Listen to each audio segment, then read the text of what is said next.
On l'a vu en live, Darkstar. D'ailleurs, rappelle que j'aime bien aussi faire des fois mater des films en live. C'est vraiment pas mal. Visuellement, c'est plutôt cool. La fin est trop bien. Parodie de 2000 ans de l'Odyssée de l'espace qui va préfigurer Alien. C'est pas mal du tout. On l'a regardé en live. Kuwasugi File. Petite découverte vraiment sympathique. Il y a un grand ventre mou au milieu, mais la fin est vraiment excellente. Et comment il gère avec le tout petit peu de mise en scène qu'il peut faire, que ça soit la qualité de la caméra, le son, les différents points de vue, c'est vraiment bien. Donc, c'est pas mal du tout. Hellraiser, en gros, c'est bien. Univers vraiment fascinant. Parler du couple toxique, de l'emprise sexuelle et émotionnelle envers une daronne. Ça met en scène le désir d'une meuf de 40-50 ans. C'est pas montré comme mal. Le mal ne vient pas du fait qu'elle est insatisfaite sexuellement et qu'elle veut un désir. Le mal vient du gars qui l'utilise en fait. Un film qui est très incarné dans le sens de la carne, de la chair. C'est les fluides, c'est la chair et ça mêle bien avec le côté sadomaso, l'écorchement et ce genre de choses. Et avec des plans, c'est raw. Le plan où le mec écorché s'allume une clope, c'est raw, ça la classe. Mais je sais pas, quand j'ai terminé le film, je suis en mode, bah ouais, c'était bien, je vais le mettre dans pas mal. Vous voyez là, c'est là où c'est le problème de classer, ça va être pareil pour mon top de fin d'année. De cœur, je préfère Dangerous Animal et Freddy 5, mais mettre Hellraiser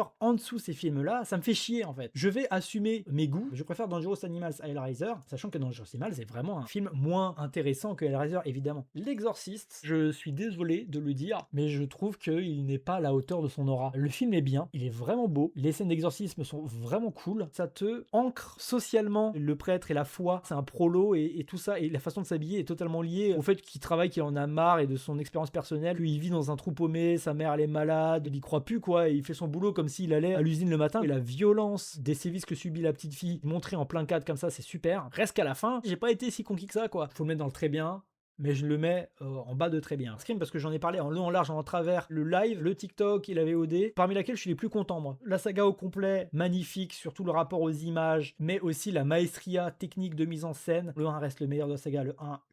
Le 2, qui est vraiment un film d'exploitation écrit en quelques mois pour surfer sur l'immense succès du 1. Je trouve quand même que Wes Craven était au pic, hop, très bien, après La Mouche. Le 3, qui est le moins bon, en ayant parlé en live, je trouve qu'il y a quand même des grosses richesses sur le doigt de nez à Hollywood. En vrai, je le mets dans pas mal parce qu'il est quand même ridicule à plein de moments, mais je le mets en premier de pas mal. Moi, je suis team Gellweather, mais quel chippy, j'adore ce perso, il est incroyable. Dans Scream 3, il y a Courtney Cox qui est un peu en buddy movie avec une autre chippy, et c'est incroyable. Scream 4, il va un peu plus loin avec le côté streaming. Hop, très bien. Non, je mettrai quand même les griffes de la nuit un peu au-dessus quand même.